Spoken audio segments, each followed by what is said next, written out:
In this video, we will cover installing a fresh Drupal site using the Drupal installer. Your environment is set to go, and you have created an empty database for your site. Now what do you do? Fortunately, the Drupal community wants installation to be as easy as possible. So the first time a new Drupal site is visited, the user is prompted with a very easy step-by-step installer, which we will now go through. If you have installed Drupal on a web host with a domain name, then at this point you will simply go to that domain name to visit your site and to run the installer. If you have installed Drupal locally on your own system, you may need to follow instructions from whatever tool it is that you are using to power your LAMP or WAMP stack on your system. For example, I am using MAMP, which requires the user to access the site through port 8888. I'm also using the default hostname from MAMP, which is localhost. And so in order for me to access the site that I'm now setting up, and for which I just downloaded Drupal and set up a database, I will go to localhost 8888, and I'm going to press return. This takes me to the Drupal installer, which, as you can see, is fairly straightforward in the steps that it provides. Step 1. The language that you're going to choose here is going to be the language that your administrators and content editors are most comfortable with, not necessarily the language with which you are going to deliver content. If you want to deliver content in various languages, that's set up through multilingual settings later on. For now, we're going to choose English so that the administrative interface is in the English language. Step 2 is to choose an installation profile. If you are installing plain Drupal core, then your choices will simply be what you see here, standard and minimal.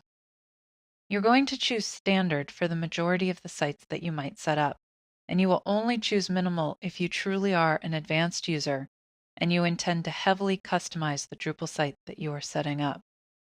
The Drupal community creates a plethora of installation profiles that pre-configure a site to meet specific needs. If you have downloaded one of these profiles, such as the popular Drupal Commons profile for Drupal 7, then you will be able to choose that profile from this list when you're installing your Drupal site.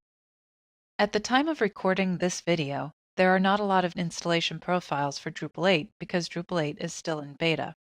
It is very likely, however, that shortly after the release candidate is out, that installation profiles for Drupal 8 will begin to appear.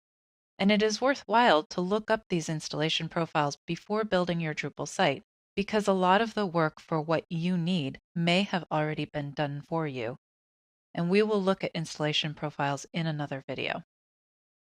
You'll notice that the step to verify requirements was just passed through very quickly and nothing actually appeared to happen except moving on to the fourth step of setting up the database. This is because verification of requirements happens on the back-end side, and it's just making sure that the environment that you have set up is capable of running a Drupal site.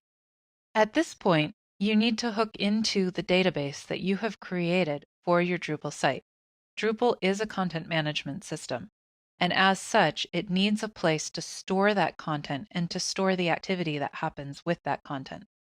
Some configuration elements are also stored in your Drupal database. One of the great differences between Drupal 7 and Drupal 8 is that Drupal 8 has taken some of the configuration settings out of being stored in the database and put them into code. And we will look at this in another video. We need to connect to the database before we can continue.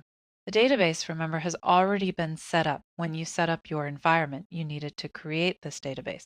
So you know the name, the username, and the password for the database that you have created. And I'm going to enter those here. The first step is to enter the database name.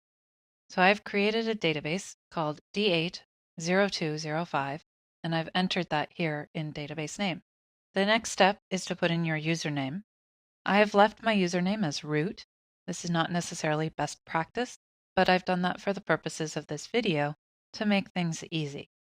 That'll be your default database username if you're not setting up a database user for your databases.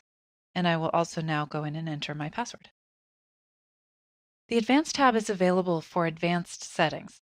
So, if you know that your database has a table name prefix, for example, which is something that will happen frequently if you're using web hosts such as GoDaddy or Media Temple, then you will need to enter that here. If you have a port number for your database, you will also need to enter that into this field. Some web hosts will actually have a separate URL for your database. And if that's the case, then your host field will need to indicate what that URL is as well. Ideally, whatever web host you're using will have good help documentation to help you find the actual information for where your database can be accessed. At this point, I will save and continue, and the site will now be installed. So we'll wait while the site installs. What's happening here is that all of the modules that are part of Drupal core and that make it easy for you to set up a Drupal site out of the box with a fair amount of functionality are being installed and many of them enabled for you at this time. This is coming from the standard installation profile. If you use the minimal installation profile, then a lot of these would not be installed out of the box, and you would have to make your choices after the install took place.